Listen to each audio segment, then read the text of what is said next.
Let me answer the first question first. If Russia invades, that means tanks or troops crossing the border of Ukraine again. Then there will be no longer a Nord Stream 2. We will bring an end to it. How will you do that exactly, since the project and control of the project is within Germany's control? We will, I promise you, we'll be able to do it.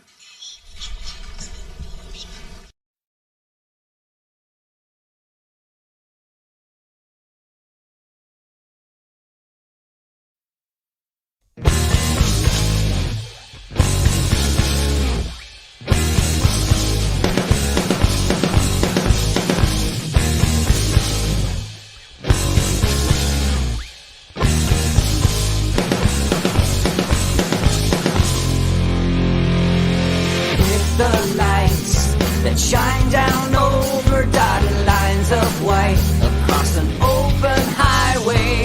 Restless nights, coffee houses, clubs and neon lights. I rock the people my way, working my way, coming back to you.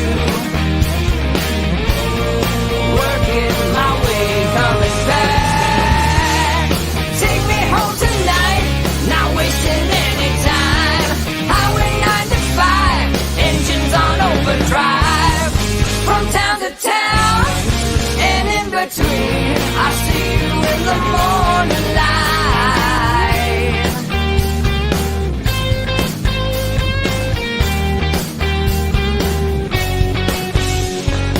New York, Boston, Philadelphia, LA, I still see your face.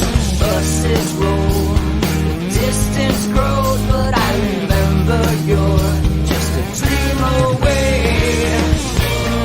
Working my way, coming back to you. Working my way, coming back. Take me home tonight, not wasting any time. Highway 95, engines on overdrive. From town to town, and in between, I see you in the morning light.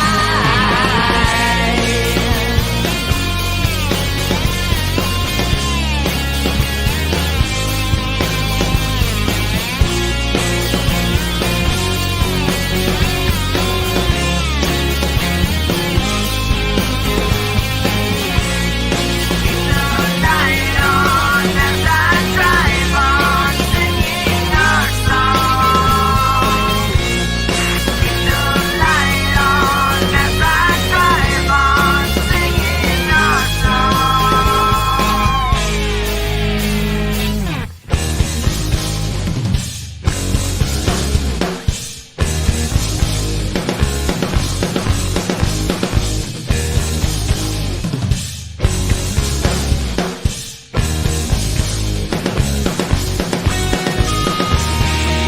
Take me home tonight, not wasting any time. Highway 95, engines on overdrive. From town to town, and in between, I see you in the morning light. Take me home tonight, not wasting any time. Highway 95, engines on overdrive. From town to town, and in between, I see you in the morning light. Take me home tonight, not wasting any time. Highway 95, engines on overdrive. From town to town, and in between.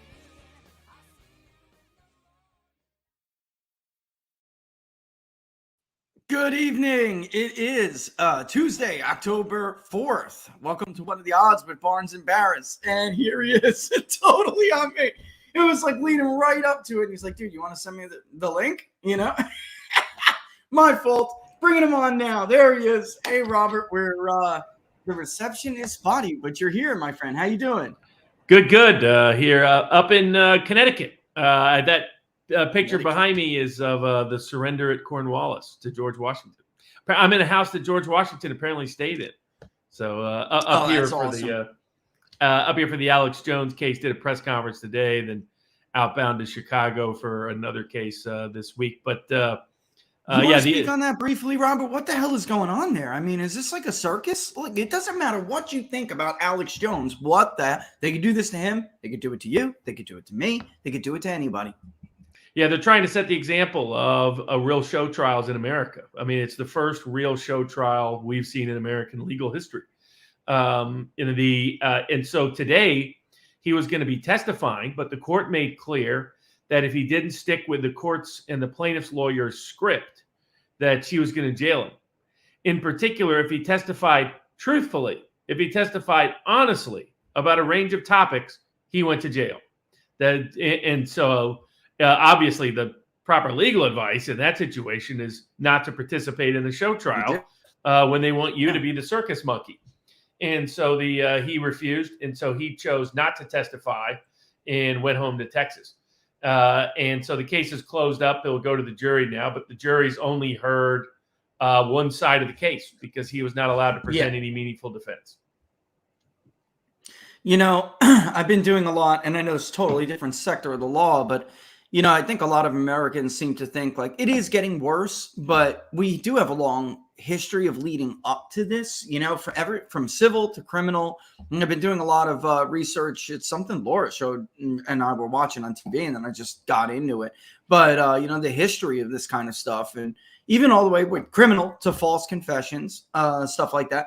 You know, there's no remedy for this once it's done either, Robert. I mean, you know, we're looking at 3 people right now who have been spending, you know, combined, they've spent a lifetime between the 3 of them. They've spent a lifetime behind bars because the judges didn't have them on a defense.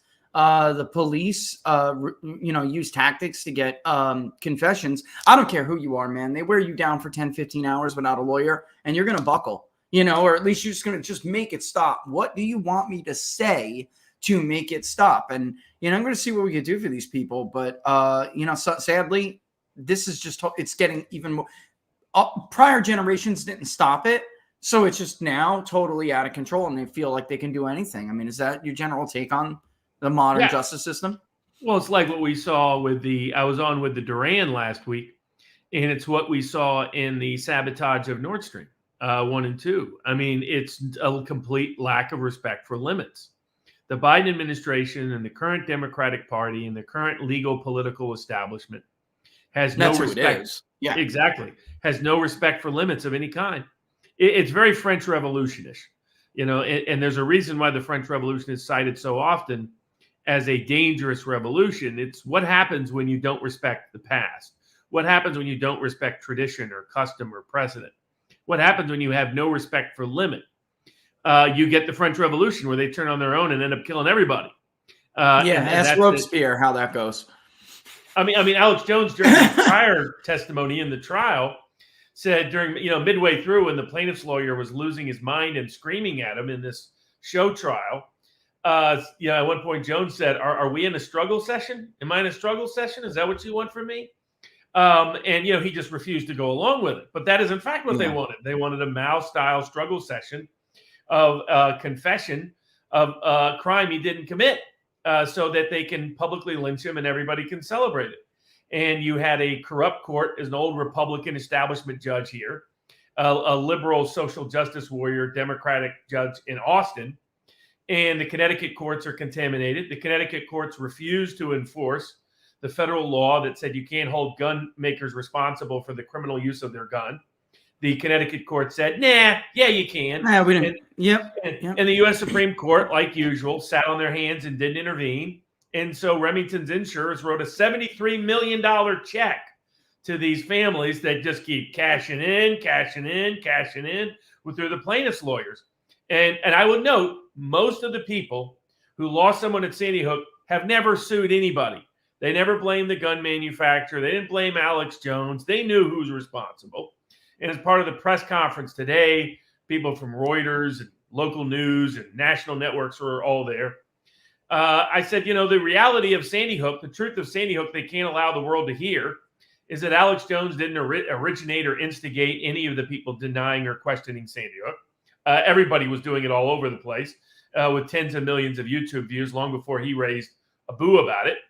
And secondly, the real truth was that they did cover stuff up because what they were covering up is the politicians lied because they pocketed the money meant for school safety.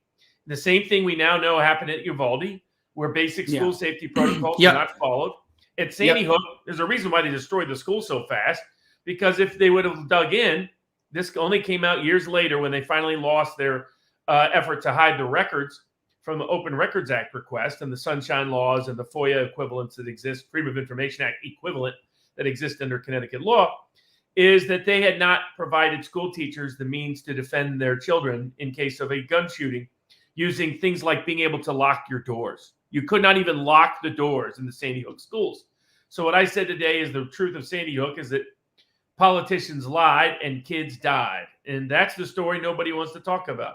And the Obama administration couldn't because they wanted everybody to blame the gun.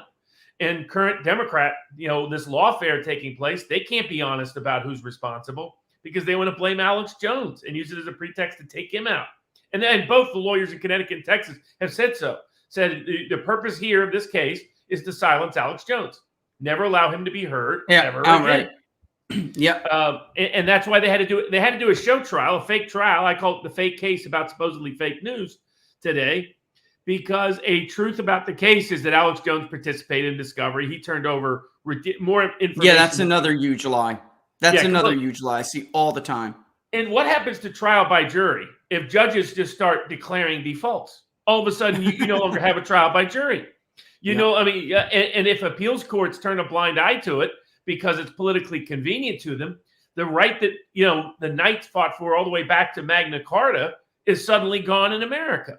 So this is another dangerous abuse of the judicial process, dangerous lawfare by the left and by the Democratic Party, dangerous complicity by the media. I mean, who's the real profiteers from Sandy Hook? It's the media. The media knows if they make a hero out of these shooters by promoting them and propagandizing their acts, that it guarantees another shooter. And they know this, Robert. They know this for years. In fact, you know who popularized the idea of Sandy Hook not happening? Really, the media did by keep blaming Alex Jones for something he didn't really do. So they could talk about Sandy Hook over and over and over and over again by attacking Alex Jones related to Sandy Hook. They just wanted to get rich off of Sandy Hook. And the reason, and Democratic politicians, what motivation is there for people who want gun control to stop school shootings when every school shooting helps line their pocket with donations and helps line up their power grab and their gun grab? And they can't talk about that because then we might actually start stopping school shootings in America by focusing on school safety. But if we do, then the media doesn't get to line their pockets with big pharma donor cash from big ratings from school shootings, and the big politicians don't get to line their power grab with seizing people's gun rights and line their donations every time a school shooting happens. And so that's the truth they couldn't talk about. Instead, they had to pigeonhole, caricature, stereotype, and demonize Alex Jones. But what took place is they used it as a template of show trials they plan on doing in the future for all the rest of us. And then their big mistake is a political one. The reason why Americans have confidence in trials is because you get your day in court. This is what the Soviets didn't understand. This is what Castro didn't understand. They thought, okay, if we give off the appearance of a trial, then people will have the same confidence in the outcome that they do in America when they do a trial that incurs confidence in the outcome. They don't understand. Right. It's the fact that you got your day in court. It's the fact that the jury decided all the key facts and heard all the relevant evidence that makes Americans confident in a jury system. It's like what they're doing in D.C. today with those bogus seditious charges against the Oath Keepers under January 6th. Nobody has confidence in a D.C. jury. They're a joke. They're a crock. But the Birmingham juries in 1950 would have given a fair verdict to Martin Luther King that anybody in D.C., any jury in D.C. is capable of giving. Amen to that. And if Republicans had any cojones, they would be proposing legislation right now to ban the District of Columbia as a federal district. And we created it. This is a federally created district. I mean, that's why it's called the District of Columbia. It's not a state. It never had independent, original, organic roots in the American experiment. It's a federally created swamp, and you can't allow the swamp to judge the swamp or the swamp to judge its critics. And it's time to get rid of it. And and people should start incorporating it in their populist platforms. And it would be a lot more effective than Kevin McCarthy's version of a populist platform. Yeah, Robert, I think that's regardless of how I think that they are favored going into November, and we'll go over the House and stuff, today. But regardless of all that, how it ends up, I really think they could have blown the roof off of this one, man. If they only would have been the party that they were taught to be over the last 4 years, or more than that now, it's almost six years. If they only would have embraced the former president's way of thinking, the way he fights and defends people. Somebody, David Giglio, he ran in California 13. He's always whacking McCarthy on Twitter, and some of these, they're not bots, but they are trolls sent by the establishment. Has trolls that come after me all the time. They went after him, and they're like, "Why are you always blaming McCarthy for not speaking up when something like this happens?" He brought it up when the kid was mowed down, an 18-year-old kid mowed down by a 41-year-old lonely Biden voter. Because the answer is simple. Once again, he's the leader, Robert. Exactly. He's the leader. If you don't want to lead, don't be the leader. Well, the only people involved in politically motivated murders in the last several years, nobody at January 6th died at the hands of the protesters. They only protesters died at the hands of police, the Capitol Police, who often another acted media corruptly. lie. Yeah, complete media lie. But in the same vein, here you have a politically motivated, admitted, apparently self-confessed, politically motivated murder of a young person. Trump talks about it, but nobody in the leadership of the Republican Party talks about it. Like, I'll give Trump credit for finally calling out Mitch McConnell and Mitch McConnell's wife. Now, of course, Trump is the one who put her in the prime gig as Secretary of Transportation. He's trying to play the game, but line her pockets. Oh, exactly. I mean, and I think things like that are good to see when he starts being openly critical of people he made the mistake of putting in positions of prominence and power. And so, but there is, like, people have asked me what next, like the famous Robert Redford line in the movie The Candidate at the very end. Is the reality is the best we're going to get is a restraint on the waywardness and craziness of the Biden administration and meaningful investigations into the Biden administration, not to the scope that we should get, but at least some are better than none. That's what we're going to get when Republicans take the House. But as Sean Trendy's article details, let's bring that up. Yeah. The reality is, if Republicans win the House ballot by 4 points or more, as Trendy's article admits, that's a massive sweep. Republicans are going to have more than 240 House seats. Yeah. And his own analysis of the Washington gubernatorial primary is Republicans will win the House by at least 3 to 4 points.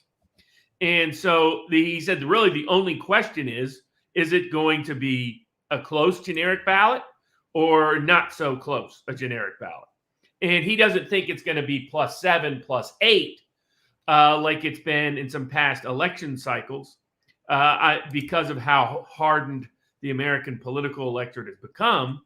But what he acknowledged critically is that if the average district is now not as anti-democratic as it was prior to the convenience of the census, reapportioning accidentally more blue seats than red seats. Right. That pandemic was such that's what this shows right here. That's what this shows right here, just to tell them what they're looking at. Distribution of Biden's vote share by district, the new district's red vertical lines equals Biden at 52. So you could clearly see that there are a lot more gimme Republican districts out there. And what he even says, they're gimme districts. There's enough to take a majority just with them. But the question is whether or not, how many can it be? If they win the national vote by 3 or more, they're going to take those 52s. If they win it by 6, then the 54 pluses are in trouble. This is the thing, though, Robert. I think there's one little flaw I see with his argument, even though he's doing something very simple, which is comparing presidential approval. I mean, it's very commonplace in modern politics. He doesn't take into consideration that we have seen in some of these other districts roughly an average of about a 12-point shift. So if net 12 is the swing, then of course Republicans are going to lose some that they should win. Democrats are going to hold some that they should never have held. You know, that's just the way midterms go. They're unpredictable as hell. But overall, I mean, the lion's share is you're looking at like 235. Pretty, you know, it's not out of the realm of crazy to think. And I got to give him credit where it's due, man. He says, yeah, sure, this election, it could be different. Abortion, I hear your argument. The problem is, historically, there aren't that many, but this one's different to support that argument. It doesn't happen. He even goes back before the 20th century, Robert. I mean, come on. He's trying to find examples. And there were, you know, historical events that really, and actually here, let me get up a little bit more. Look, the closest example we have is 1986, but he goes back all the way back. In 34, the country was enjoying sharp economic growth under FDR. In 62, the country was in an economic boom. We went over this, and I'll show it again in a minute. And the president had approval rating of around 70%. He's talking, of course, at that point of JFK. And it was actually 60s is where I had it because I use Gallup. But in 1998, the country was again enjoying stronger growth. He's doing something that is being very generous to the Nate Cohens and the other ones who are entertaining the idea of Democrats holding the House, which is he's including every midterm. There is a fundamental difference between a first term incumbent midterm and a second term midterm. Both good incumbent typically, but there are even fewer examples of first term midterms that end up. George Bush, that's it. That's all we got, man, in 2002. And he misses something here. He says in 2002, growth was mediocre, but George W. Bush's job approval was stratospheric in the wake of the 9/11 attacks. And it was 68% in the November when they went to vote in 2002. But there was a favorable redistricting year that year. That's number one. And number two, the biggie. Republicans dominated on the most important issues. The number one issue was national security. And when you asked back then, who do you trust to keep you safe from a future attack? It was Republican plus almost 30 in some of these polls. So it was a huge, huge historical anomaly. You know, I don't know what else to call it. It was just an event, an ahistoric event. Here, and we're polling again right now in Arizona. Here, I can't find a single state. It definitely isn't the case nationwide. I can't find a single state where abortion is the number one issue. It can be in the top three, but it's always like a distant, very distant number three. And it's the only damn issue where Democrats win. The other two, even if it's number three, the other two is overwhelmingly pro-Republican. In Arizona, abortion's probably going to be maybe number two, if not number three. But that's because cost of living is taking up damn near half the electorate. And this is an extreme example, you know. Oh, yeah. But it doesn't. By the way, Robert, the Raw is like 20-something% post-grad. For those who don't know, it's Arizona's 60% no college degree. Kerry Lake is tied. All right. So I don't want to give it away because I don't want to drop it too early here. But come on, man. All right. The entire Republican ticket is running very strong in Arizona. Blake is running behind Kerry, but in our polling, he's not going to be that far behind. Like, I think maybe we caught him in the middle of an upswing because we could see it over 3 days. It was like, you know, it looked like a bigger lead for Kelly, and then it just kept inching away. His working class lead is like 20 plus points. It's big. Oh, yeah, it's going to continue to grow. I mean, Peter Thiel said at a fundraiser, there's all this Wall Street Journal speculation that Peter Thiel wasn't really going to back J.D. Vance, wasn't really going to back Blake Masters. In fact, he put in a lot of money, helped raise money. What he said at the fundraiser is that he has no doubt that J.D. Vance is going to win with ease.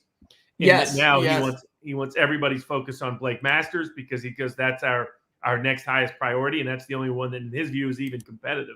And he's still very confident. I think, go ahead. I'm sorry. I thought you were done. No, that's it. I was just going to say that That's what you were saying that at best what we're going to get is like a check of some sort to stop at least the advance of these, no limit kind of moves, take out Nordstrom, arrest a former president, this crazy stuff that they're doing. But I think that will slightly depend, like how big is the Republican win? I do think they're going to take the Senate. It's only a matter by how much, right? And the bottom line is it Vance or is it Vance and Masters? Because boy, if Vance and Masters are in the Senate together, Mitch McConnell's life is going to be a living hell. He's going to have no choice, Robert, but to do at least maybe not majority, but a good chunk of his action is going to be forced action by junior members who are just going to hold the whole damn thing up. Think Ted Cruz back in after 2010 when he won and he said, I'm going to stop Obamacare. And everybody hated Ted Cruz back then because he was serious. He went there to the Senate and he's like, look, I'll use every procedure known to man to bring this whole damn government to a grinding halt if I have to. I promise to do something. I'm going to do it. They ran a Politico. They leaked. They ran to the Washington Post. They leaked. Everybody hated Ted. He could deal with one Ted. He cannot deal with a Ted, a Rand Paul, a Blake Masters, a JD Vance. He can't deal with that. That's too much. It's going to run away from him at that moment. And then Rick Scott, who has aspirations to be the majority leader, is going to start going, you know what? These guys are good guys. You watch. Mark my words. That's Rick Scott is shrewd, man. If anything, he's shrewd. And he's going to be like, these guys are good guys. You know, they came here for a reason. They came here to keep their promises, right? And just to show people, that chart is by party. So you see how, Democrats really have a heavy lift here. You know, Robert, it kind of reminds me, the stuff I'm hearing from Democrats now about the House, it kind of reminds me of Republicans in 2018. And I told them it's a healthcare year. It's a healthcare year. You're not going to lose 60 seats like the media keeps saying, but it's a healthcare year and it's a first-term incumbent midterm. If Trump's approval was at like 55, 60%, then maybe they could have stemmed some of those losses. But once they got outflanked on healthcare, they were screwed. And here, Democrats have out themselves on cost of living and inflation. They went all in on abortion. They didn't even try. They didn't even try to fight on cost of living. And I think that they're going to pay the price for that, man. I'm looking at the Senate ballot in Arizona right now. Oh, Halloran's done, brother. He's done. He's gone. Oh, Tom Halloran and two, who was redistricted a little bit further north, finished. You have Cook Politico report talking about, I don't know, I think David Schweikert's district may, we're going to have to move that from likely Republican to leans Republican. Schweikert is just fine. All right. This is hallucinations of the high school. Like Dave Wasserman over there and the rest of those guys, they're eating mushrooms, bro. They're eating the funny shrooms. All right. Because this is not supported at all, by any real evidence. None. Yeah. It's in their minds. The New York Times was saying this week that the Democrats have a pretty good chance of holding the House, which is just insane. Yep. It's not the odds are, if anything, they're just allowing people to get good odds in the betting markets from a political perspective because everything is heavily trending Republican. All the fundamentals are in their direction. Have reviewed some of the advertising they're putting out there. Saw this person on C-SPAN who's, Latinx, in touch with the Latin voter. Latino voter, and she was trying to explain how they're really big on climate change and abortion. I was like, yeah, right. Who are you talking to? I mean, this is delusional thinking is what's going on. In Nevada, every ad attacking either Laxalt or Lombardo is about abortion, about how they're going to lock up women and so on and so forth. And Nevada has a stronger libertarian streak, doesn't have a big evangelical population. So that's a place where it's more of a pro-choice state. But anybody who knows the local population, the key swing votes, Filipinos and Mexican Americans in the working class community here, many of them tied to the unions, should know that in fact, that is not an issue that's going to move them. They've got to have an answer on the economy. They've got to have an answer on less war. They've got to have an answer on those core issues: inflation, jobs, cost of living, wages, everyday benefits, stability, economic security. No, and the average Republican edge is the 20 points or higher on those issues. Yes. So given that this mythology that abortion was going to save the Democrats is because they only talk to each other and don't understand where the real electorate is. And I'm glad they went that route because that decreased the risk of an October surprise. But looking at this right now, I have more confidence, not less, from the data this past week that Republicans will win at least 240 seats in the House. That's my take. Yeah, so you see what I see too, though, which is a very clear shift. Monmouth. Well, let's start with the ABC because we had talked about that. And that ABC poll, the real question among everybody was, did ABC, Washington Post, which is not a Republican-friendly poll, that's the infamous Biden plus 17 in Wisconsin poll, ladies and gentlemen, they can't start something, or are they going to be an outlier?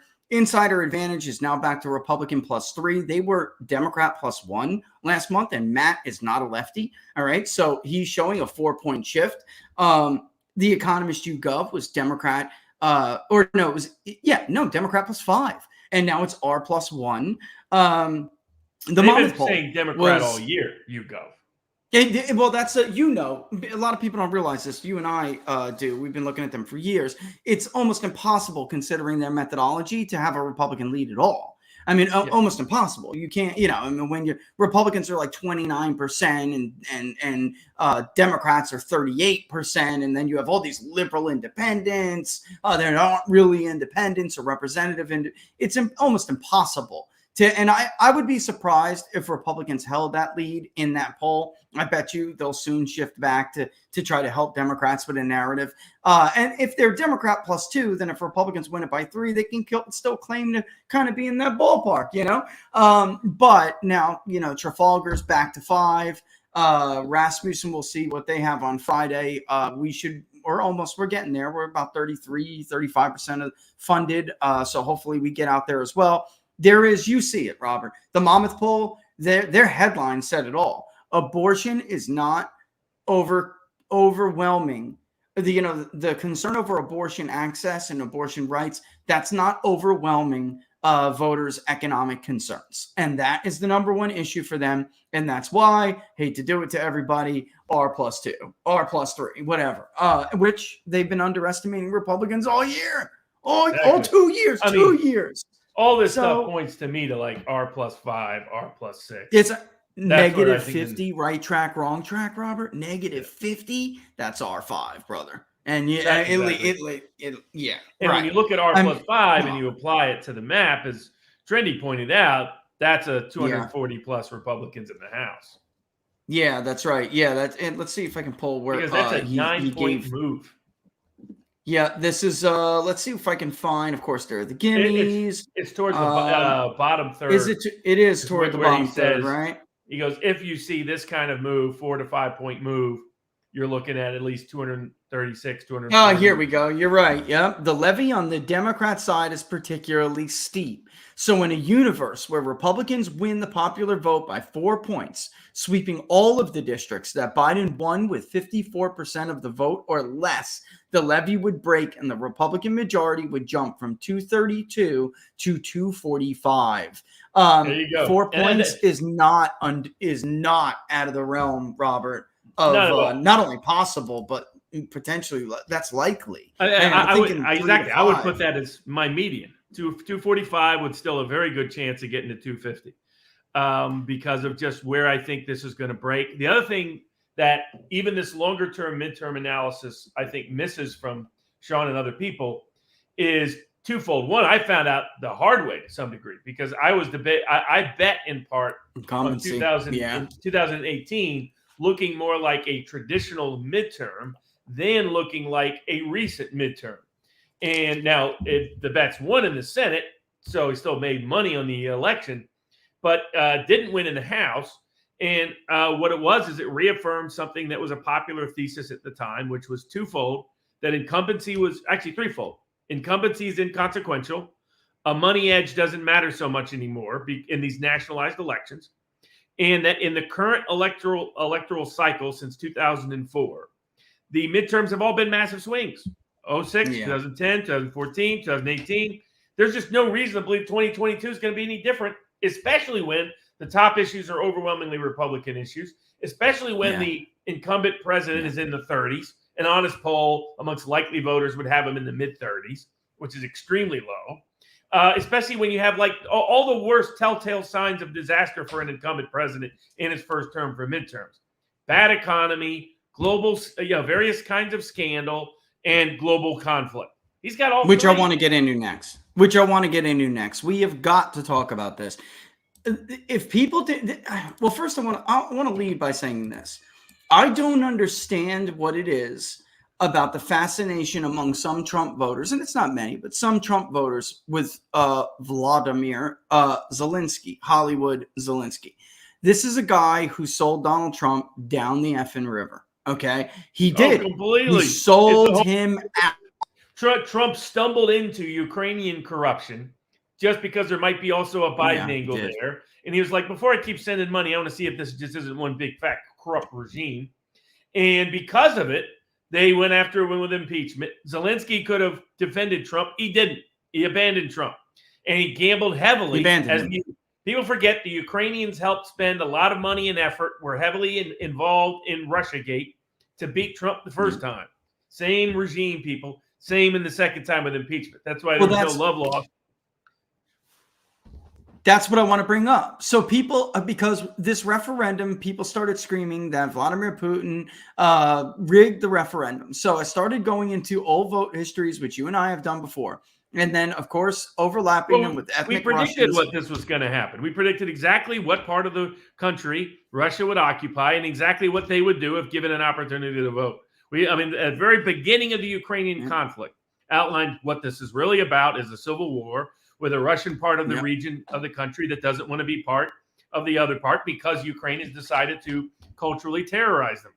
And so that and we showed it, the 1926 census, all the elections that have happened since 1991, all the ones that had Russia kind of on the ballot, so to speak, directly or indirectly, and all these regions were overwhelmingly for the Russian candidate in every single election. And it's because they're ethnically and ancestrally Russian going back a century in regions that were not occupied by native Ukrainians for a long period of time in any big numbers. And so, that's why, Ukraine knew it was going to happen. They told people if they voted in the election and Ukraine took back over any region, they would put them in prison for 5 years. You wouldn't do that if you thought you had any chance to win. You do that when you know you can't win and you want to create. It's like what parties do when they know they're going to lose. They say, we boycott the election. So thereby the election doesn't count. It's that routine. Ukraine did the same thing. Everybody knew it was These are people that have wanted to be part of Russia since the end of the Soviet Union in 1991. Well, one of the trolls, because they're all, the Ukraine troll bot farms, and they are bots. All right. We had all this talk about Russian bot farms after 16. Why hasn't Twitter jumped on the Ukraine, probably CIA run bot farms that support Ukraine on Twitter? Because I do this thread and I know you saw it. And I'm like, look, these numbers are not that far off from when there were similar elections that really pitted the West against Putin, or the West, as my son runs in, the West against Putin, or the West against, Russia in general, or Pan-Slavism in general. We saw numbers like this in those regions, and considering since 2014, there's been a mini genocide, you would expect them to perhaps get even more pro-Putin. There were people who left, those who stayed are being terrorized. So I do this, and the big people are like, oh, you left out the Zelenskyy election. No, the Zelenskyy election was an outlier. He did not run on his pro-Poroshenko policy. The opposite. He said he was going to bring peace. He was going to recognize the genocide. Yes. Yeah, exactly. Yes. And then he did just the opposite. Shelled people. And and all he did was shell people at a slower pace. All right. So these Trumpists and these, you're either pro-Ukraine or pro-Putin. They don't seem to understand. You're looking for a good guy and a bad guy in a world, or definitely, I wouldn't even say a part of the world, because the world in general is like this. You're looking for a good guy and a bad guy where there are no good guys.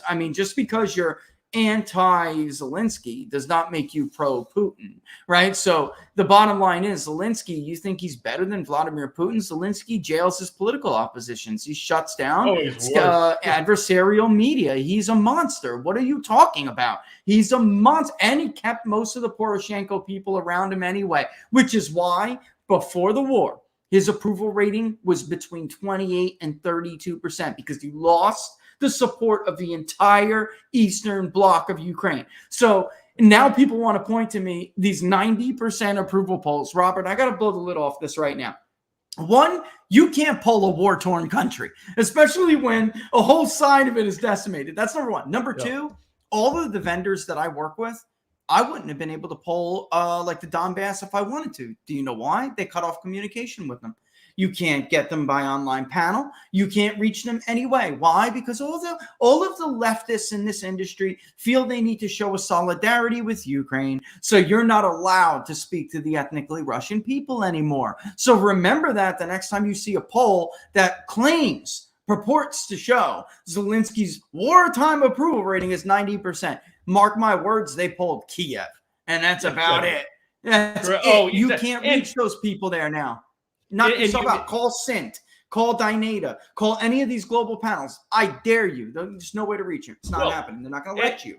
And in the country where they banned opposition media, they banned the opposition party, they've locked up the leader of the opposition party. The Elon Musk meme of his head locked up. That's the head of the opposition party. Next. Exactly. The head of the opposition party there is there. That's why they stuck Elon Musk's head on it. And so you know that if you speak out, you could get killed, as many have. You could be arrested and imprisoned, as many have, or be publicly discredited and shamed in some other way. There's an actual hit list being circulated. I was going to say, are you on the hit list? There are a lot of people on that hit list. Senator Rand Paul is on that hit list. So they just put Tucker on it. But I did love the idea that the U.S. was pretending. Some of these people... Even Glenn Beck, site, brother. Yeah, even Glenn Beck was like, "We're not really going to pretend the Russians did it to themselves, are we?" Saying, come on, they could just turn on. They're going to destroy their own leverage. They're going to destroy billions of dollars of investment. Are we really going with that? And Glenn Beck, who's no fan of Russia, generally a supporter of Ukraine in the conflict, was it's kind of obvious we did this, folks. We just engaged in high-profile civilian terrorism of a major infrastructure involving one of our allies, Germany. So it showed the Biden administration is insane. None of these policies are popular. But credit to Elon Musk first for exposing all the fraud, because he was like, okay, so people are telling me that this referendum wasn't legitimate. Let's have the UN. And everybody's like, no, Zelensky goes crazy. You Putin propagandists. Yeah, of course. Yeah, you helped save us with Starlink, but that doesn't count anymore. He'd be dead if it wasn't for Elon Musk. Read those reports from Politico and Wall Street Journal. His own command, GOLDCO, said if it wasn't for Elon Musk, we'd be cut off from not only each other, but the entire world, and this war would be over already. In other words, and somebody had the nerve, the audacity to respond and say, that doesn't mean he'd be dead. There's nowhere in those reports. Apparently, you don't know how war is prosecuted, you idiot. You don't communicate, you lose. You lose, you die. What happens to former leaders who lose wars in Eastern Europe, Robert? They're dead. They die. They don't end up ostracized somewhere. Right. They end up upside down, being stuck like a pig. Even Zelensky knows that an honest analysis of the elections would confirm that that's what the people want. And so that he didn't like having the fraud exposed of their big lie about what's going on. And he needs to continue to propagate the war for the military-industrial complex. And it's at least about almost 60 Republicans stood up against this Ukrainian $1 billion a week package we're basically giving them. But more need to. It's sad that it's not a lot more. This is absurd. There's no way Americans want billions of dollars going to Ukraine, whichever side. Let's say you want Putin to lose, you want Zelensky to win, whatever. Nobody's going to want our money going over there. That's for them to figure out. Robert. Yeah, exactly. Not for us. We have a massive inflation crisis going on. The Fed is trying to sink the stock market and the real estate market because it doesn't know how to fix it. The dollar is causing such global dominance that the UN is begging everybody to stop raising rates because they think there's going to be a sovereign debt crisis next month. I mean, Dalio is quitting ahead of his hedge fund because he thinks it's a shit show coming. Michael Burry, the big short guy, says this is going to make like 2008 look like a little drop in the bucket. We should be solving our problems, not trying to solve Ukraine's problems that have been centuries. I'm so glad you said that. Stand by for a pay the bill segment. All right.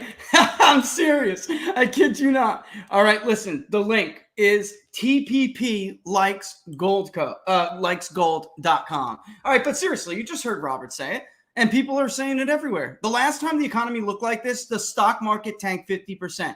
The US dollar lost 46% of its value, and the price of oil quadrupled. And while the US economy collapsed, inflation ran through the roof. The price of gold shot up 1,300%. Laura still breaks my chops over this to this day. Silver rocketed 2,400%. So if history was to repeat itself, we could see this happen again. And you can't afford to miss the biggest gold and silver boom of what could be of our generation. That's why I want you to go to tpplikesgold.com, tpplikesgold.com. Link is in the description. You'll not only get the chance to protect your retirement savings with gold and silver, you could get up 10 grand or more in free silver just for doing it. It's a rare opportunity, so don't miss out on it. It's your best opportunity to protect your retirement savings. Again, the link is in the description, tpplikesgold.com. And of course, TPP stands for the People's Pundit. All right. No, seriously, Laura continues to this day to bust my chops because back then I was like doing IPOs and I remember, I'll never forget it. Taser International, that puppy split 3 times. And she's like, listen, you know it. And I know it this time. Cause I used to stay up at night, pulling my hair out. You know, they wanted me to sell Lehman bonds. And I'm like, Lehman is a pile of and it's going down the tube. It's going to bring the whole economy with it. Right. And I'm like, shut up, greenhorn, and sell bonds, you know, and I couldn't live with myself like that. I just couldn't do it. And Laura's like, buy gold. And we did. I just didn't buy it right away because I was when you're watching the market, especially with stocks, when you're watching movers, you just can't afford to, you can't afford to take your eye off for a second. You may end up out of the money and sucking the margin, dude. So, I'm like, all right, Laura, I'll get it. Well, I'm not making the mistake this time because I see a lot of real parallels, which brings me to the campaign of all of this, Robert. This, and I was tweeting about it earlier, and I really wanted to talk about it on the show today.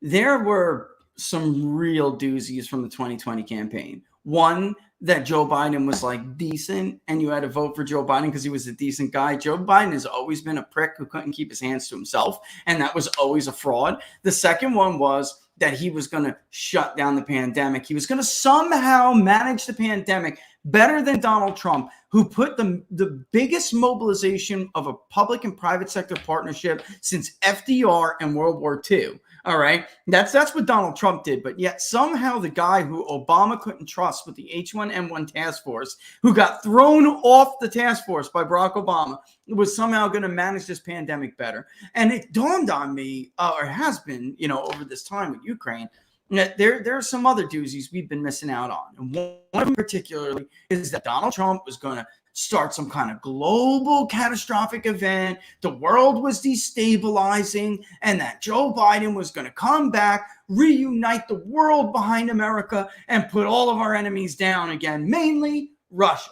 Instead, he completely destabilized everything from the Middle East, Eastern Europe, all the way to Europe, Afghanistan, the breakdown of the Abraham Accords, everything we accomplished there.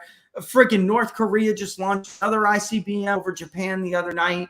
The list goes on and on, Robert. Now, India, Brazil, they vote with China to abstain while Russia vetoes this condemnation of the referendum. He lost the balancing coalition against rising China that Trump had put together. Now they're a coalition that far exceeds our power. India, China, Russia, buddies against us and who? Finland, Ukraine. This is the stupidity of the highest order. And he promised the adults were going to come back in the room. The adults sabotaged Nord Stream.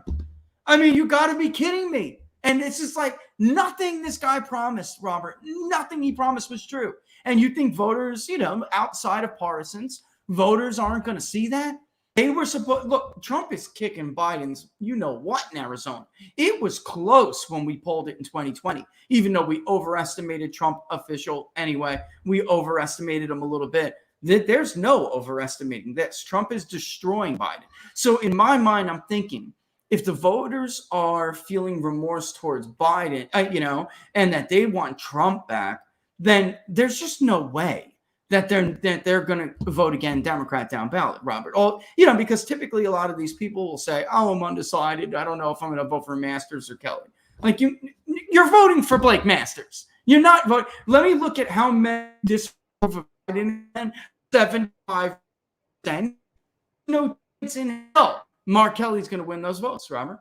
No chance in hell. No doubt. And now, speaking of accuracy in polling in Brazil, that while I think Lula has a lead, Let's do it. all the predictions were that Bolsonaro had no chance at all. That Lula was going to win without any runoff. That Bolsonaro's parties were going to do poor in down ballot races for governorships and the Brazilian Congress. Here it is. And of course, just the opposite actually occurred on election night. Very tight. It's going to be a tight runoff. And Bolsonaro's party did very well in the Senate elections, in the governor elections. 19 Senates. 19 out of what? 21 that were right? I mean, this is crazy. Again, I don't want to get into it, because we're on the screw tube, but man, I'll tell you, this just doesn't, it doesn't. Bolsonaro was running around endorsing all these people to get them over the finish line. And the polling was bad for them too. We have the Senate polling here, the aggregate of the Senate was horrible. It was absolutely horrible, but you can see Robert's not joking. Economist, by the way, Lulu will avoid a runoff. I mean, this is it. They had Bolsonaro at 38%, dude. 38. The aggregate was even worse because you had Estado and everything. They had him at like 33. CNN Brazil had him at 34. I mean, this is bad. If I kill this, I'm sorry. Veja had him at 33.7. I mean, guys, this was a bad polling. It was embarrassment again. And I mean, you think that was an accident? Yeah, exactly. I mean, it happened the first time around. Bolsonaro was way underpolled. Brazil was one of those many countries that cannot accurately poll in the modern era. Yeah. The mainstream pollsters cannot. And so once again, they badly missed. And it should be a warning sign to pollsters. But what's been interesting to me is how little conversation there's been about how bad the Brazilian polling was once again. And it's a reminder of the unreliability of polling in the modern age, unless you have someone with the right and unique skill set, and there's very few of those out there. And so looking to mainstream media polls will guarantee you making a bad bet on the elections or a poor prediction on them. And I think we just saw more evidence of that reaffirmed and confirmed once again in Brazil. Yeah, the forecasts were that Bolsonaro would win Acre. That's it.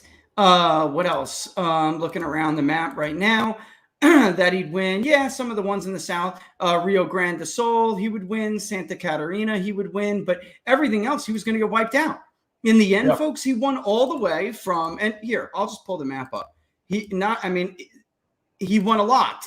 I mean, when the votes first started coming in, you could see what Reuters was trying to do. They took 0.1%, and that Lula was leading it, and ignored when about 2.4% was reported very, very soon after.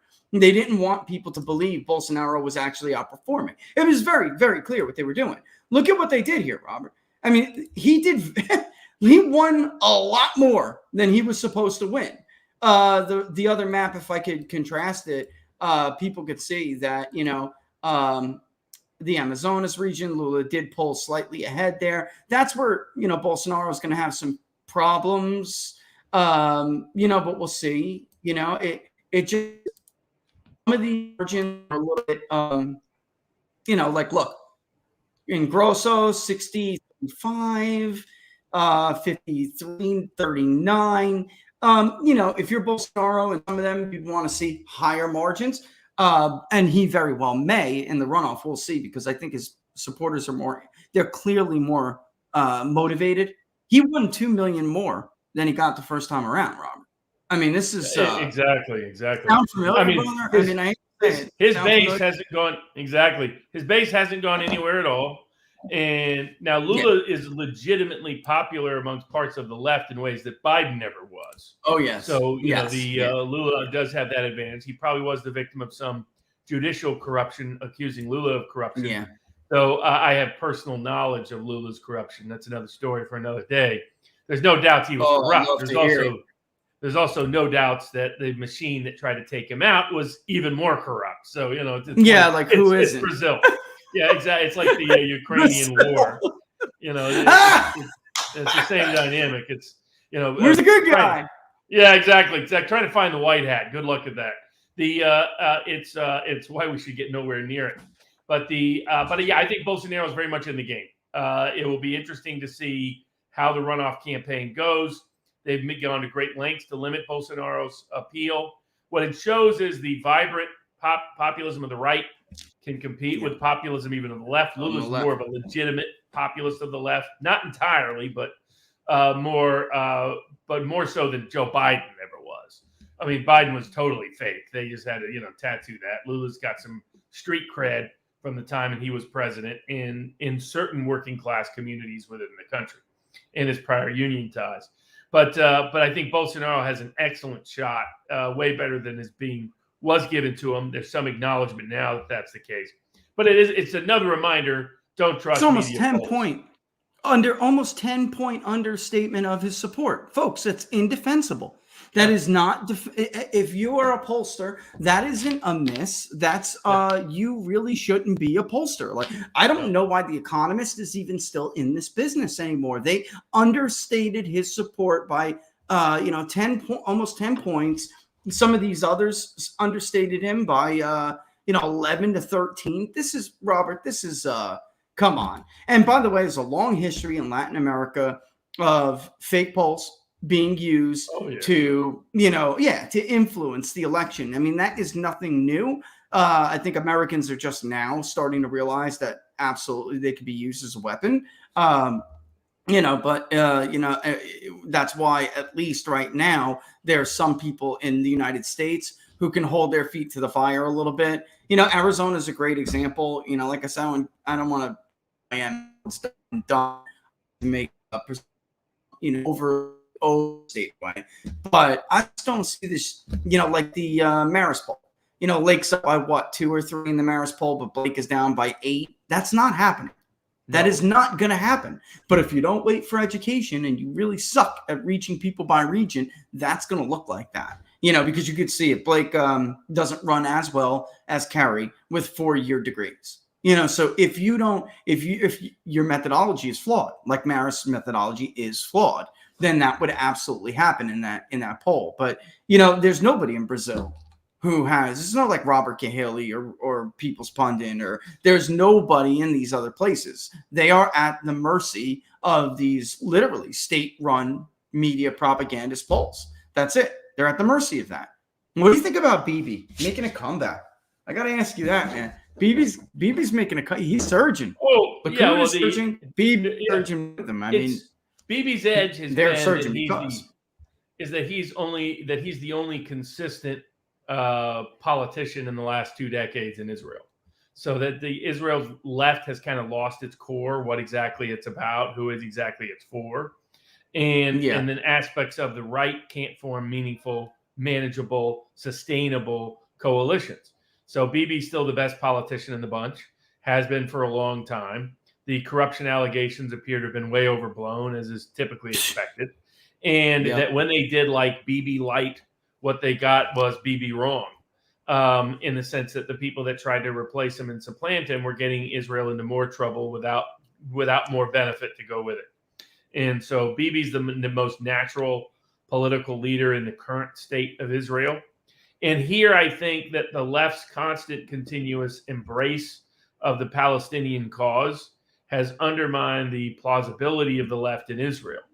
And then, so that has hurt amongst the Israeli leaders, the peace movement within Israel, because they're like, this just doesn't work.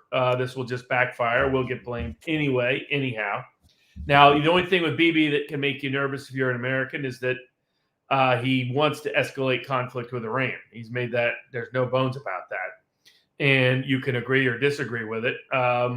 If Israel and Iran want to go at it, fine. I don't necessarily want America to be involved in another Mideastern war, though, even though I'm no fan of the Iranian regime that likes to chant death to America on the weekends. I'm always surprised when people get mad at me for being critical of Iran upon occasion. It comes from more the anti-war constituency, and I understand where some of that comes from, but it's like they get together every weekend and chant death to America. Well, why would I not be hostile to the regime in Iran?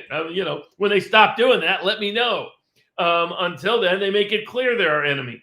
But that doesn't mean we should get involved in some dumb conflict there. If Israel thinks it can find a way to better protect itself, that's up to Israel. That's not up to us. But just as equally, I don't want Bibi to drag us in like he did the war in Iraq. He wasn't in a leadership position then, but he came to Congress and yipped away about weapons of mass destruction. And sorry, Bibi, you blew a lot of your credibility when you did that. You lined up. I get why you thought Hussein was a threat to Israel, so forth. To be frank, I think that was a bad assessment on his part. Absolutely. He should have let Iran was their problem. He should have let Iran and Iraq slug it out just like we should have and just sat back. We need more realists in government, Robert. That's the problem. We don't have, and people, my book club on locals, we're almost done with Jack Snyder's Myths of Empire, right? After that, we're going to read John Mearsheimer, The Tragedy of Great Power Politics. And you can hear, I'm glad we started though with Schneider and Myths of Empire, because Bibi pushed Myths. He pushed Myths of Empire in that speech. He did. They all do it. But at least once you know it, you learn it, you can recognize it. Zelenskyy just did it. That if you don't let us into NATO and you don't make it a legal commitment to defend us, Poland will be next. Poland falls. That's the domino theory. As a empire, it is. People have been using that to get America to fight their wars for them forever. So if we had more realists in government, and I think Bibi probably has become more of a realist over time because, he's willing to, shake hands with the Saudis and he's willing to barter, and get better diplomatic relations with Egypt if it means him getting what he wants. He's not a fan of Vladimir Putin, but he's willing to go talk to Putin since Americans, every 4 years have a tendency to lose their damn minds and elect people who hate him and they're his entire country. So he has to do something to defend himself. And he seems to have gotten more realist over time, but we need more realists. Donald Trump was like the only realist president in our modern memory. Even, Reagan was a realist, but he had neocons all around. Sometimes Kirkpatrick and others could get out of the realm of he didn't have Ali, surrounding him like a vulture, then he never would have had the Iran-Contra scandal holding. By the way, it was almost neocons who took out Reagan. Neocons almost took out Reagan. Wasn't a realist. Wasn't Pat Buchanan. Wasn't any of those guys. It was the neocons, later, the allies of Bill Kristol and others. I mean, if we had more of them, Robert, then we wouldn't be in half the mess we're in right now. I can't get over how much relative power we traded for this Russia phobia nonsense and this scam. It's a scam. Ukraine's a scam. We've been over. I'm not going to do it again. We've been over the maps. I don't have to go put them up again. All the ethnic Russians who want to be a part of Russia produce. Biden convinced Soros and all of his other political allies and his son's friends to invest heavily in that energy sector in that country. Well, Putin not only that, took the shale from them. That's what this is about, Robert. You look at where a lot of the agricultural land that Ukraine had been giving up in the rich eastern region. That too. To BlackRock, to a bunch of these other big companies. I mean that's why Putin was, had a big Cheshire cat smile at that announcement. I mean, it was not just we're taking back this land for the people. We're taking back this land from the Western elites, as he called the imperial colonialists, as he called them. Realigning Russia's narration to where they've been the leader of the underdogs against the elites all along. A little bit news to the people who are victims of the Tsar, but we'll put that past it. Politically smart speech for Putin to make. But he was ruthless at attacking wokeism. He was like, why are you so obsessed with attacking our traditions, our cultures, our mores, our ways of life? Is it because you don't want any independence of thought anywhere and you want to control our culture to the point of promoting perversion to our little children? Again, that's a popular position around the global South and in America. What that aspect of what Putin spoke about, which is why you never hear about it in the media. They never show Putin in the media. In Western media, they don't translate his speeches. You have to get it off Telegram, Robert. You have to follow Russian Telegram. And you, if you want, I tell everybody right now, viewers, you should be listening to what he has to say. If for no other reason, then you can empathize with the other side, or you can try to understand at least where they're coming from, not just hear the propaganda from the West. You have to strategically make good decisions. But that's maybe right, all of it, of course. Apparently maybe, Musk was testing out the bots because now I think he did this for time purposes. I think he ran into some capital problems due to certain stock issues that happened in the summer. And I think he just bought time to finalize the deal. But it appears he's now buying Twitter. And, what's fascinating is he got Twitter and the Twitterati from screaming about him purchasing them to suing him to demand he purchase them, so that the narrative so shifted that now he gets to purchase them without much scrutiny. The Biden administration, of course, dodged talking about it, but this is a massive coup against the Democratic Party and the censorship woke machine. And Musk. They're pissed. Oh, absolutely. Changes to Twitter are coming now in ways that might not help Trump's truth and some other things, but will, in fact, help promote free speech, because I think Musk means it in terms of exposing the bot army. And there's a lot of those Ukrainian bot army. Those people are everywhere. He just figured it. He just found it out himself. Oh, yeah, he exposed it for everybody to see. I'm going to propose something that's eminently rational and watch all the bots attack me so much that the president of the country attacks me when I've been one of his biggest supporters and patrons all along. What an ungrateful little piece of garbage. I'm sorry. I don't like Zelenskyy. That guy changes by script. He dances to the Colombian marching band on a nightly basis. So it's what his latest hit of coke has told him to do. Nobody in the world takes the guy seriously. Neither Bolsonaro nor Lulu in Brazil take him seriously. They're like, whatever. Only the West. That's why they abstained. Exactly. We're propping up some of the saddest, most pitiful people in the world in Ukraine. Just like we're, propping up other lamesters. But I think, Musk getting Twitter is a coup for free speech. May not be perfect, may not be ideal, but it's a massive upgrade over any other control of any other major platform. And you combine it with the Fifth Circuit's ruling in the Texas case that says you can now sue if they engage in viewpoint discrimination, gives Musk's actually a market edge moving forward against all the others. So I think that's a very good news for free speech. Also for election manipulation. Twitter was critical to the election manipulation that took place in 2020. It was Twitter that led the way in suppressing the Hunter Biden story. If that doesn't happen, who knows how the rest of that script goes? As your polling has shown, more than a decisive number of people said they would have switched their vote had they been told and knew about the Hunter Biden scandal. And so huge positive move for those against sort of the woke globalist crowd and for the free speech crowd that Musk is soon to own Twitter.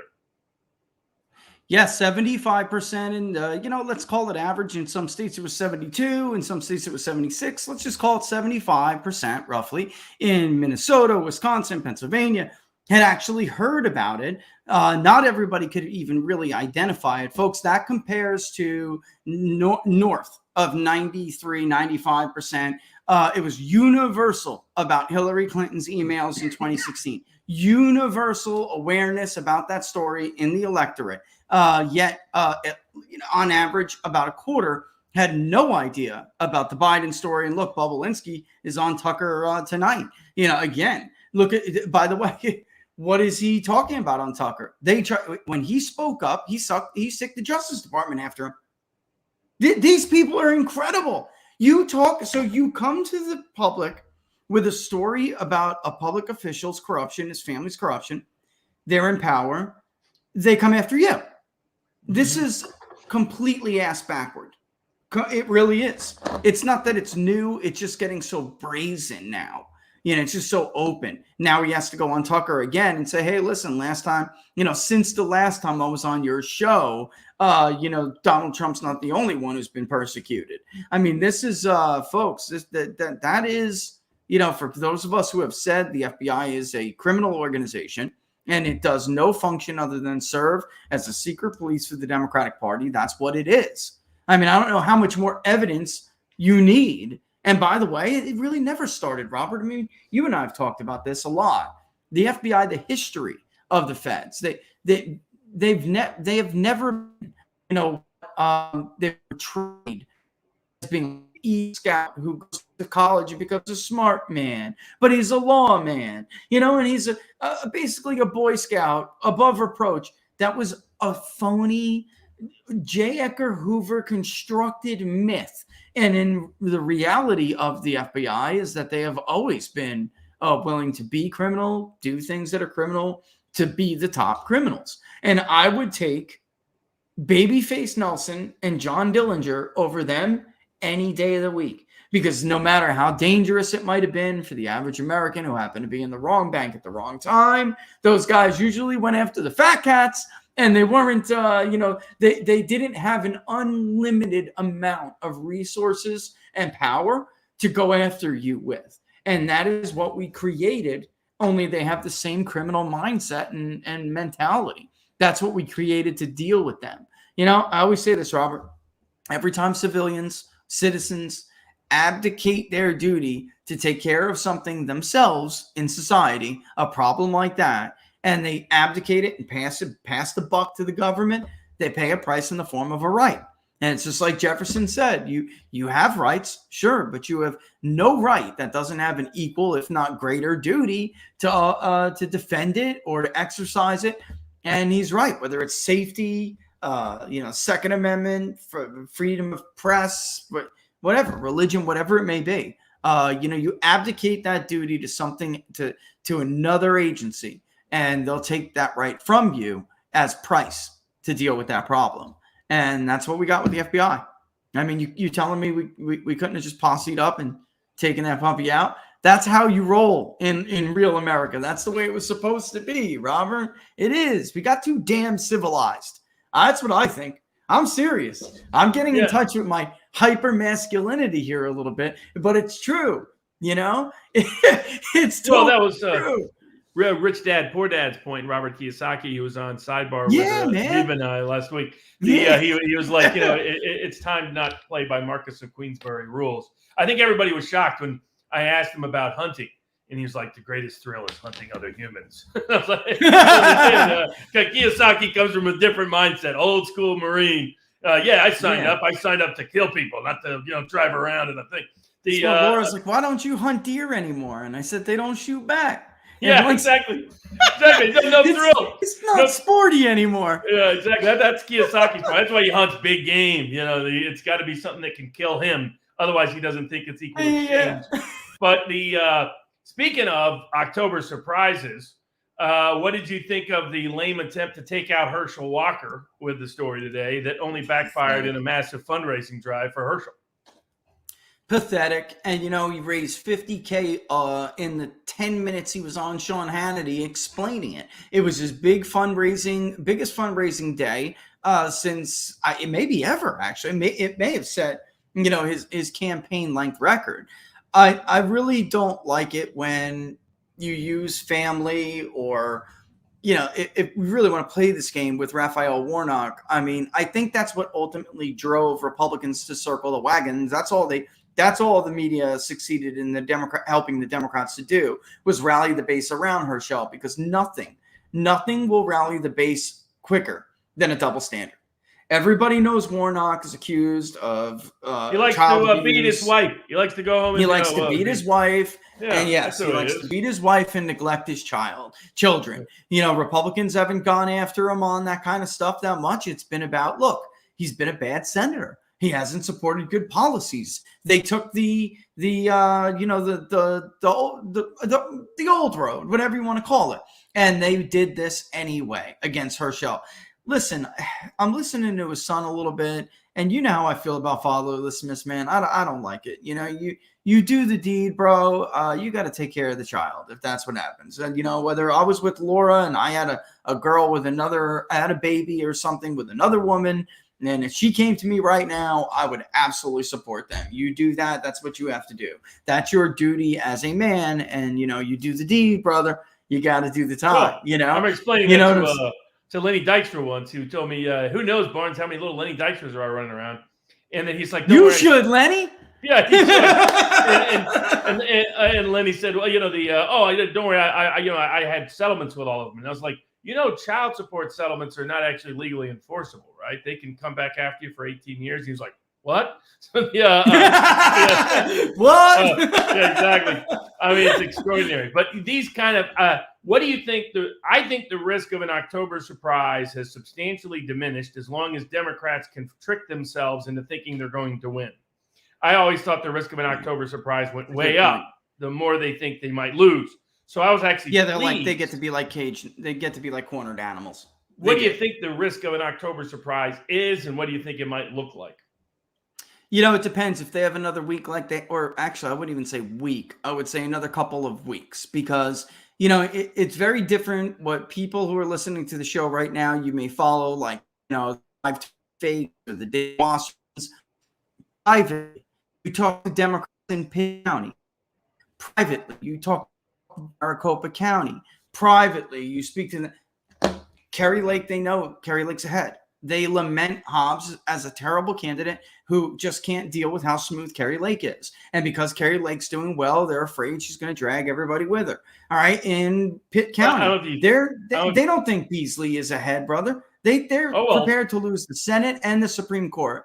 You know, even, so it's like even the Cook Political Report I think there today, is a risk. Reversed their determination of the Pennsylvania Senate seat. They now say it's a toss. It's time. And that's the Cook Political 3 Report. weeks ago. And Uncle Festerman turns out not to be very popular. Somebody I mentioned Uncle Festerman on the Duran, and somebody's like, "You're so mean, Barnes. That's so mean." The guy looks like Uncle Festerman. His personality is Uncle Festerman. He is Uncle Festerman, and Republicans should be tattooing that name on him so that every time if Trump was running in Pennsylvania, he'd be calling him Uncle Festerman. You can't put Uncle Festerman in the Senate. And the steel workers in Allegheny County would be laughing their asses off over it. I mean, this is what people don't understand. Never look at him again without Pennsylvania. Exactly. They would say, "Oh my God, that's Uncle Fester. That really is Uncle Fester. He looks like him. He talks like him. He kind of he can't talk right. He clearly had a vaccine-induced stroke, but let's not talk about that part. I think my concern is the more they fear that something bad might happen, that they might get wiped out at the governorship level, the state legislature level, the House level, the Senate level, and particular people that they hate, like J.D. Vance and Blake Masters and Mastriano and Kerry Lake are going to be in positions of power. I think they're going to go so berserk. I mean, they admitted this week in Wisconsin polls, Ron Johnson is safe, basically. When you're up by 4 or 5 in media polls in Wisconsin, you're just fine. We were the first one to drop the Johnson Plus. We were the first one, and the Laxalt Plus, and by the way, I said at the time, I don't know what the hell some of the Marquette and others were talking about. Everest is in deep trouble. Remember, we just talked about this the other day. I think I still have that. They acknowledge that now. I mean, now the Republican has the lead in the betting market. He's winning. Absolutely. And Johnson. Oh, that's Trump v. Biden. Johnson. I mean, I was trying to explain to people when we were on the show. Look who's undecided. Robert, high school or less. It's the Johnson group. There is almost no post-grads that were undecided. Some college associate, Johnson's winning by 15 points. That was the second largest undecided group. By party, independent, which Johnson's carrying 52 to 39. He had no other votes. Mandela Barnes was out of votes, is my point. He's going to get maybe 47%. That's it. Yeah. That's it. And Mandela, for the record, Mandela Barnes, not related. Not related. The other Mandela. Yeah, exactly. The other Mandela. When you name how pompous and pretentious do you have to be to name your kid Mandela? Wow. You know what I mean? I mean, come on. So, everybody in Wisconsin, all they got to do is see that guy's name and be like, oh, this is a couple of Madtown lefties that named this guy. So that they don't want Madison dominating their state. I mean, that would give 2 United States senators from Madison, because we already got the Lesbo from Madison. So, we don't need 2 lefties from Madtown to run the show. I used to go to the local lesbian coffee shop because I could wake up without drinking coffee just by looking at some of the people there. So I lived in that neighborhood. God bless. No, nothing against people of whatever stripe. But I mean, like full on beards, you know what I mean? I was like, whoa, you shouldn't have a beard, but okay, I'm awake now. We'll see how this goes. But yeah, so I think it's Republicans are in great state. The only thing we got to worry about at this point is an October surprise. Some sort of conflict someplace, something popping up, them going nuts. Xi's going to win the renomination with the Communist Party there in China. He has motivations to look at Taiwan. Biden's given him an easy pretext to go in there, as Trump pointed out. We're trying to escalate with Russia by blowing up the pipeline. So that would be my biggest concern, is some big foreign policy for a real hot war where people are really terrified of nuclear war, that terrifies people into, well, we better stick with the current guy. That logic might seep into the White House if they think they're going to get crushed in the elections. I don't think it's going to be, at first I was thinking the October surprise may be like in the, the indictment of Donald Trump or something, but you got a sneak peek into what they really believe.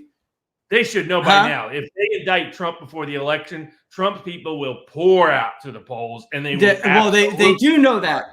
They do, Robert, because Nancy Pelosi was asked by Stephen Colbert what she thinks is going to happen. And she said, of course, she was playing the happy talk. I think we're going to keep the House. And one asked why. Do you know what she said? Because Donald Trump is not on the ballot. So here you have the Nate Slimers and everybody writing article after article about how Trump is a drag on Republicans in the midterm. And you have Nancy Pelosi, the number 1 Democrat in the House of Representatives, admitting point blank that if Donald Trump was on the ballot, we'd get our asses kicked. That's what she said. And because Donald Trump's not on the ballot, we're going to be able to win some of these races we wouldn't win if he was there. It's unbelievable how they say, you have the fake forecasting crowd and the narrative builders say one thing. And then there's this rare moment of honesty out of the mouth of a Democratic leader. So there is no way in hell Nancy Pelosi and Chuck Schumer are going to let him and Merrick Garland do anything like that until this election is over. Because, and then maybe right after it will be, especially if they get cleaned. I mean, if they get whooped, I would expect, they're so action terrified. sooner. Which, this will be a good final topic to wrap up on, as we've talked about repeatedly. There's a great effort of both Trump and DeSantis' adversaries to create a fake narrative that the two of them don't like each other, that the two of them are organizing against each other, that the two of them want to run against each other. You've seen one crazy story after the next. The giveaway that these are fake stories, folks, is that they're coming from the adversaries of both of them. If the deep state really thought DeSantis was an adversary of Trump and aligned with them, they would say nothing at all. They would want Trump to be taken out and then Trump supporters to just go right over to DeSantis supporters. The only reason to see the New York Times and British tabloids running stories saying DeSantis really hates Trump and Trump really hates DeSantis, if they're scared of both of them and they want both of them taken out, because they don't like the quiet alliance they have both made with one another. All these stories are fake about there being a secret war between Trump and DeSantis. This is at least my take. What's yours? Well, my take is this, man. I'll tell you, I got spies everywhere. I got spies in the donor circles. They all call me, Rich, who should I give money to? What do you think? Does this person have a chance? And I'm like, I'll tell you what. This information is no longer free, okay? I'm going to need an exchange of information. I know what behind closed doors. I heard going to this event next month. I'm going to need to know what the topic of discussion was at that event. So far, DeSantis has not given any indication, and I have seen fake headlines after some of these events that say, DeSantis was talking about this. No, he wasn't. All right. So if there is a shred of betrayal I will blow the whistle on that puppy so fast that I don't think you can argue. He's the best governor in the country right now. He is. Yeah. But and I got to don't tell understand you, about DeSantis is he's politically smart. He's not politically suicidal. I just don't see him committing suicide, Robert. Exactly. Yes, I just That's what he can't that beat is his him. greatest He can't beat him. skill. And he knows that. And why me- would he want to? He could run with Trump with the agreement that was informally cut already. 40-something years old. And then he gets to have a 2-term presidency because Trump's only going to be in there for 1 term. And DeSantis could probably, knowing Trump, if he's smart, he'll just delegate domestic policy to DeSantis and then he runs foreign policy. He kind of wanted to do that with Pence. He just couldn't trust Pence. And the few times he did, Pence betrayed him. Yeah, he cannot beat him. I hate to tell all of you, like, whatever you guys want to call yourselves, there's always like a new Twitter expert. There's every damn year, Robert, a new polling expert pops up, a new, oh yeah, that's right. Every time I release a poll, it's like, I spend tens of thousands of dollars to do these polls. We have all of this software. I'll put out a poll and somebody's always like, yeah, well, I have it at this. Oh, you have it? Okay, all right. And it's like those guys that I'm going to have to hurt their little feelings right now, because the truth is DeSantis cannot beat Donald Trump. He can't. If you look at the polling, even when it got kind of closer, the truth is it only did on the backs of 4-year college educated and above Republican voters in moderate areas. And that's why, for instance, it was kind of believable he could pull closer in a place like New Hampshire. The problem for DeSantis is that when you lose in primaries, you lose steam. Ask Rudy Giuliani. If you think you're the governor of a state and it'll save you 5 losses later, you're wrong. Ask Jeb Bush. They're working class, non-college educated primary voters. If you look at the polling, Trump leads with these people in national and state level polling in nomination by 35 points usually, whereas even among educated Republicans, DeSantis, even when he got some steam, was only up by like 2 among like college. That's not enough. The math doesn't make sense. It's like saying you're going to win the Democratic nomination off of the votes of white liberals. You can't do it. You just can't. The numbers don't add up. And what'll happen is he'll face a loss in Iowa. He'll face a loss in New Hampshire. He'll get crushed in South Carolina. By the time you make that pivot, the money starts to dry up and the voters don't want to hear from a loser anymore. And people will say, well, Rich, what about Joe Biden? That was very different. Barack Obama controls the media complex. He controls the Democratic Party. When Joe Biden was being defeated by Bernie Sanders, he literally called people and either bought them off with something, like he bought up Pete Buttigieg as the transportation secretary. He offered that to him. Or he threatened you, and he will get you in line. There is no one in the Republican Party that's going to help DeSantis do that. And then 3, Republican voters are more independent than Democratic voters. I'm sorry, until you prove different, until you prove otherwise, you have that label as a hive mind voter. Because in 2016, the media complex, Fox News, have been picking Republican nominees for years. Republican voters said, no, Fox, no more. We're picking who we want, and you can kiss our rosy red, you know what. That didn't happen in 2020. The heart of the party was with Bernie, but when the media and Obama made that argument to them, they bought it. They were duped. Republican voters cannot be duped like that anymore. Oh, he's not electable. They tried that. Remember what they did to Bernie in 20? They tried to do to Trump in 16, Robert, but it didn't work. They put out all the fake polls. Even Ted Cruz can beat Hillary. Marco Rubio can beat Hillary, but Donald Trump can't. He's getting killed, right? They did that. And the same thing they did with Bernie. Only Democrats bought it. Republican voters didn't. So, you know, DeSantis doesn't have that going for him either. Republican voters are going to pick who they want, and they're going to pick Trump. And then, by the way, his career is over. Anyone who challenges Trump this time around, it's done. You better think long and hard, because you're a nobody after this. A nobody. Well, I think that's where the reason why they're attacking DeSantis is because DeSantis already does know this, is aligned with Trump, realizes that inheriting the Trump base by running as his vice president, which Pence managed to completely blow up in one single disastrous, implosive move. Betrayal. I mean, yeah. Before then, Pence had a massive lead amongst other competitors for the successor to Trump. DeSantis knows that's like people say, oh, wait until 2028. Why? He can be vice president and be perfectly situated to be a two-term president. Why blow that by letting somebody else be vice president?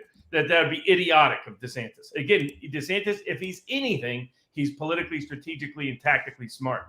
It's after he gave that anti-globalist, anti-WEF speech that we suddenly saw these leaks. And then we saw it follow up with trying to say he was mismanaging the hurricane, which is ridiculous for anybody that's in outrageous. Completely. Maggie Haberman, you're a piece of trash, and you should be ashamed of yourself. And she's the same one saying Trump secretly hates him, and DeSantis same secretly person. hates Trump. Same person. And the Same reason reporter, New York they Slime. want to indict Trump, hoping it takes him out, but they don't want DeSantis to be his replacement. So they're convincing themselves they can sow dissent within the Republican Party, get the Trump base to hate the DeSantis base to hate the Trump base, so that they can get Pompeo or Haley in as president. And that's how delusional these people are. These people, I remember arguing with a guy in 1996.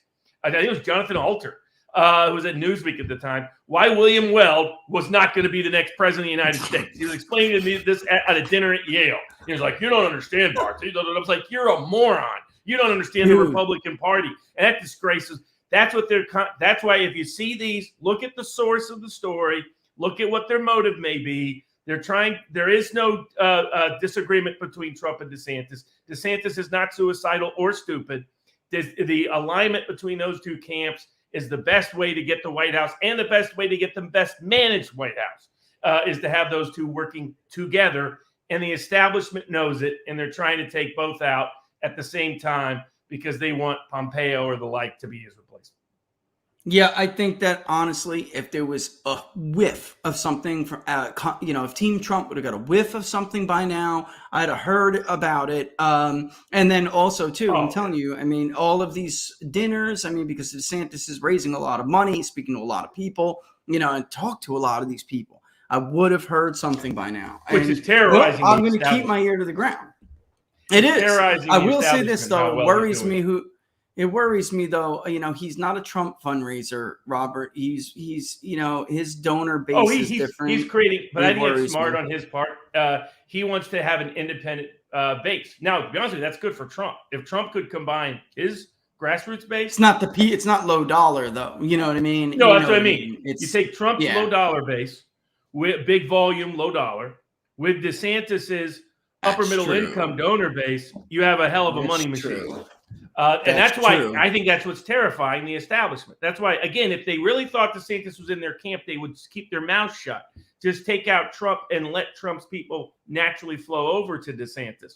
They're not doing that. They're trying to take both out because both of them terrify them. And both of them together really terrify them.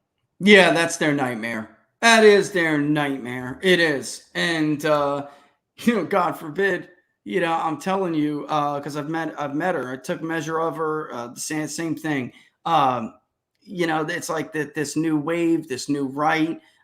They were never afraid these people weren't electable. They were afraid they are. The Kerry Lakes, and the prospect of these people carrying the banner after Trump is terrifying to them. How Peter Thiel was secretly against, no longer with J.D. Vance and Blake Matt. Ignore all those stories, folks.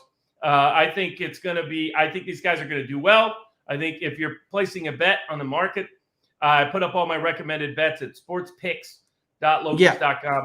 But my free bet right now is take the Republicans to win the House and more than 240 seats wherever you can get it. Take the Republicans to win the Senate, more than 52 or more Republican Senate seats wherever you can 52. get it. Yeah, 52. Yeah, 52 or more. That's the most likely at this point. If there's some place we can bet on 52, 53, 54, 55, bet on all of them.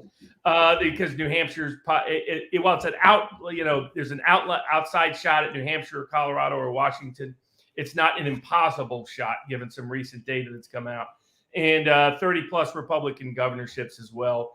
The best bets are Wisconsin and Arizona to go Republican. But other states, I think, will go as well. Herschel Walker's an easy moneymaker in Georgia.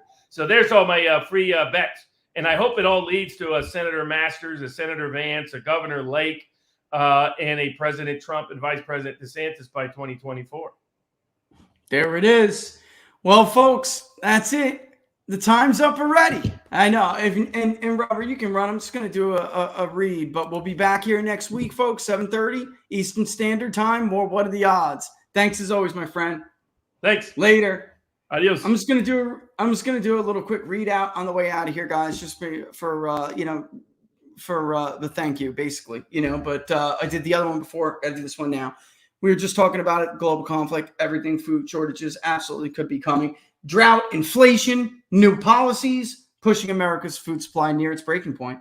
That's why survival food is more important than ever. Create your own stockpile, like Laura and I, of the best-selling 4 Patriot Survival Food Kits. And it's not ordinary food. We're talking good for 25 years. Super survival food, hand-packed right in the family-owned facility in the U.S. of A. The kits are compact. They're sturdy, water-resistant, light-resistant, too. They stack easily, and they have different delicious breakfasts, lunches, dinners. You can make these meals in less than 20 minutes. Just add boiling water, simmer, and serve. 4patriots.com/TPP to get your 3-month survival kit today. They're called 4 Patriots because a portion of every sale goes to help charities who support our veterans and their families. You'll get 10 free gifts, free shipping, and their famous guarantee for an entire year. Again, that's 4patriots.com/TPP to get that stockpile like Laura and I today. If you go to their site and check out anything else they have, guys, do not forget TPP10. TPP, obviously, for the People's Pundit, 10 to get 10% off. They have a lot of other great stuff. By the way, Blondie on Locals, thank you so much for putting that up there about the solar generators and how to get it, how you did it. That was a lot of great, useful information. All right, so that's it. Everything, links are in the description, guys. Thanks as always, Robert Barnes, Viva Barnes Law.locals.com. And then, of course, the sports picks. You can find that there as well. Or betting picks, excuse me. You can find that on his Locals page. Tomorrow, Inside the Numbers, all right? Sneak peek, Arizona. That's noon Eastern Standard Time. Noon Eastern Standard Time. Don't miss it, folks. We're out. Thanks so much for watching. And deuces.